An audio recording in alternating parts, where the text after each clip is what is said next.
I'm a little nervous today, which I have not experienced in an ATSA conference for quite a long time, so thanks for that, I guess. I'm nervous because I want to really do justice to an amazing person who has contributed so much to ATSA directly and so much to our field.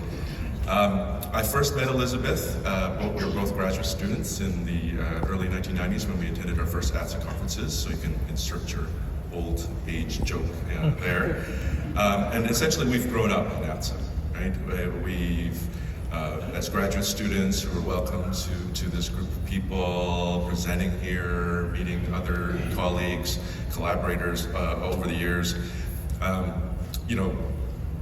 and also contributing. Something that I wanted to make sure I remarked on is in addition to being an amazing researcher and person involved in public policy, Elizabeth has directly contributed to this organization. She was on the board of directors from 2000 to 2004. She was a founding member and president of the South Carolina chapter of ATSA, president of ATSA in 2013, and she's been on the editorial board as well, and a frequent author and reviewer.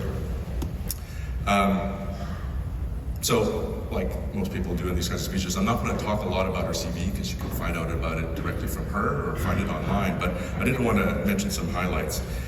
She's currently a professor at the Bloomberg School of Public Health at Johns Hopkins University and founding director of the Moore Center for the Prevention of Child Sexual Abuse, which is, as far as I know, the first center of its kind.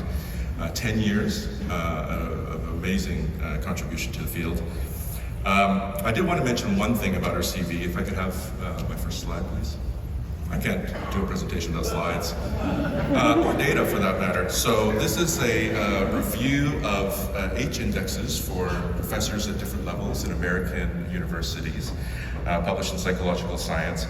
And one of the things I want to highlight about Elizabeth is her enormous impact. So an H index, for those of you who don't know, is a nerd index that us researchers sometimes pretend we don't pay attention to, which is about how our work is cited. So it's an index based on impact in terms of being cited by other researchers. So Elizabeth's Web of Science H index is 25, which, as you can see from the arrow, for somebody at full professor status, puts her above the 90th percentile. Which is pretty impressive when you're thinking this is people in psychology, so this is cutting across lots of different disciplines and foci, right? The social psychologists, general clinical psychology, assessment people, everything else. I think that really speaks to something. I'll leave this slide up so the other academics can think about where you place on this slide. Something else that I wanted to mention about Elizabeth is that I've admired her for so long because one of the things in terms of being a researcher and really being involved in public policy is that she was really at the forefront of a lot of policy initiatives. So a lot of her research has addressed these important topics, right, to do with juveniles who've perpetrated sexual abuse, the impacts of registration and other illegal provisions. Most recently, her most recent publication in the ATSA Journal looks at the cost of incarceration as sometimes the main response to the problem of sexual abuse. And why I admire it is because for anybody who's ever tried to do public policy work, it is like pushing a rock uphill where the rock is, and the rock doesn't want to look weak on crime. So it's really impressive when you can achieve an impact. In particular, I'm really thrilled that she very early on talked about the importance of prevention, right? As I mentioned, founding director of the Moore Center, talked about prevention a long time ago. I know in Clean when you were ATSA president and advocating for recognizing prevention as part of something we all do in this field. So I'm thrilled to see that reflected in the name change of the organization. And the last thing I think I'll say before welcoming her is, I almost forgot. Good, next slide, please. I have to mention, so one of the cool things that we've done in recent years as we've collaborated more, together and focused on prevention is that we got a chance to be invited to this conference at the Vatican. A very small group where at a very international level we were really pushing the idea of prevention of sexual abuse, to an international audience of government, policymakers, NGOs, all kinds of people. And the next slide. We got to meet the Pope, which is, I hope, one of the highlights of your career, but certainly one of the highlights of my career. The orange hair Rosie pointing goes, I don't know why we weren't sitting next to each other. But I just want to share that. So the very last thing I'll mention before I welcome Elizabeth to this is, we are currently collaborating on a major set of projects, really pushing forward, I hope, perpetration prevention. And you can hear about it after the plenary this morning in our session T08. Sorry if you didn't pick it, that was a mistake. Please join me in welcoming Elizabeth.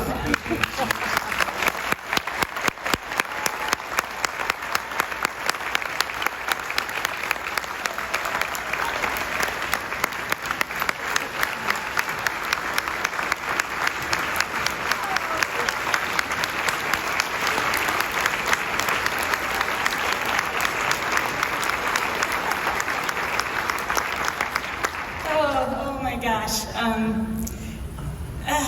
just gonna try so hard not to cry, and I've lost my tissue already. Michael, thank you. Where'd you go?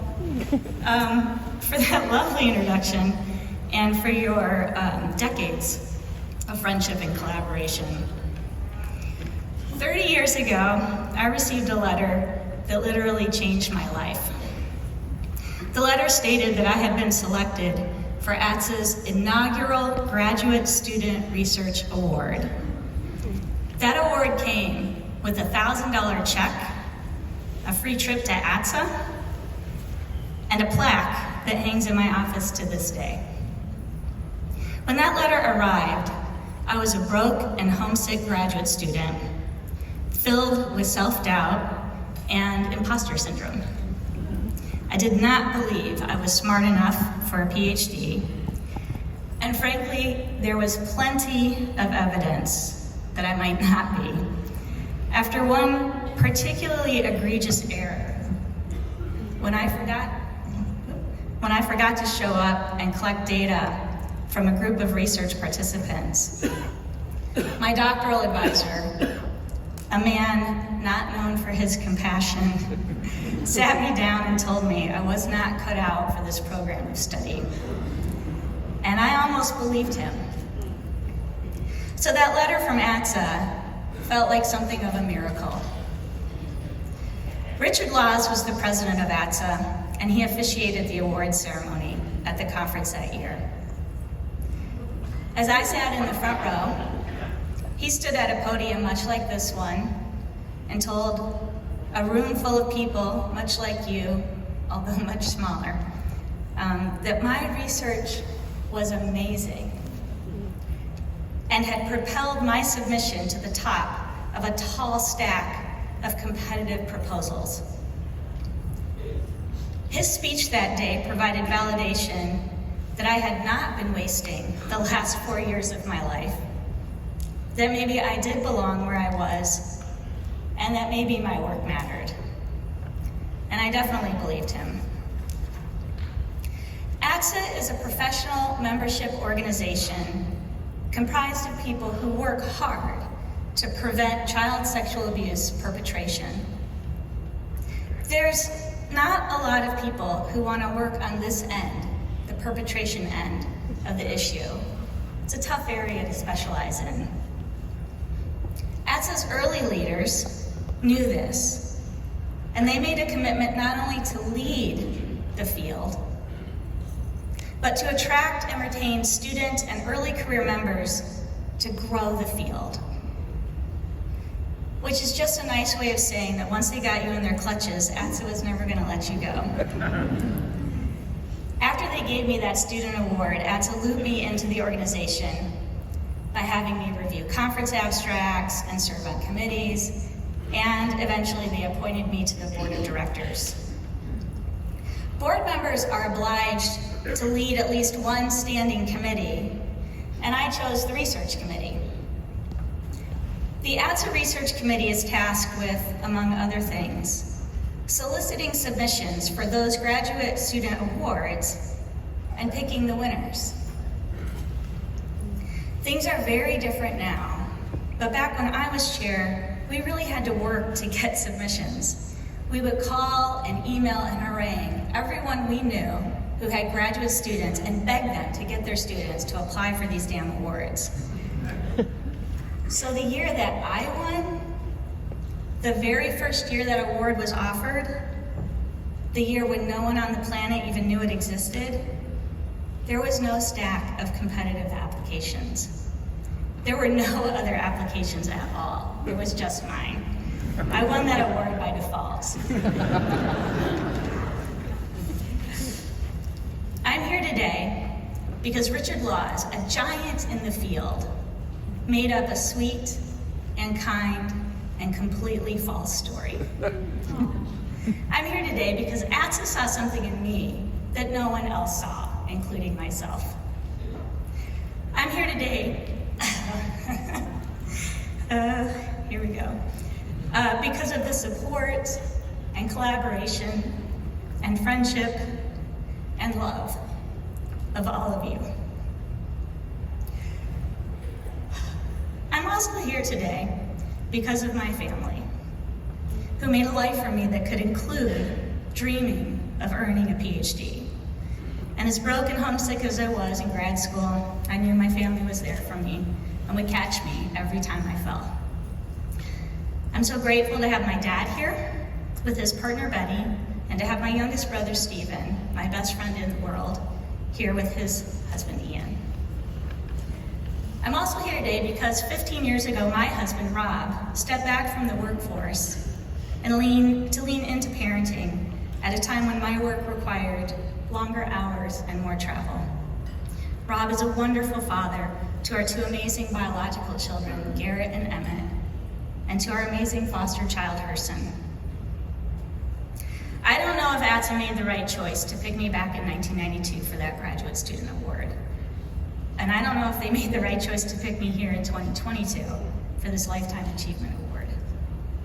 I do know that ATSA's focus on students and early career professionals was and remains critical for the success of our field.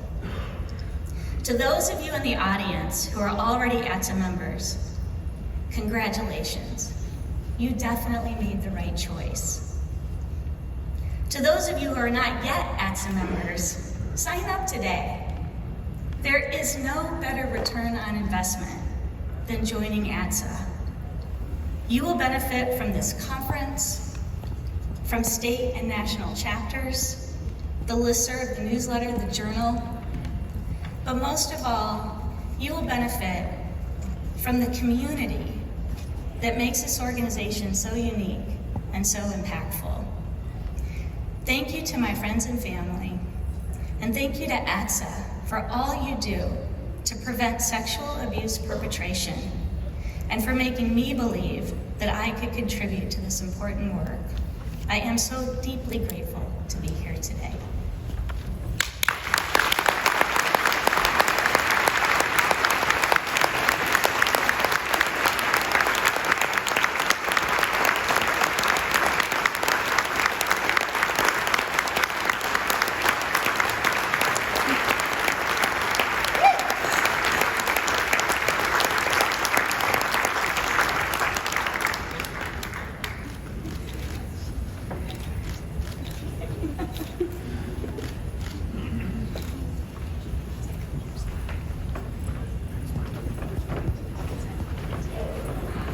Okay, wow.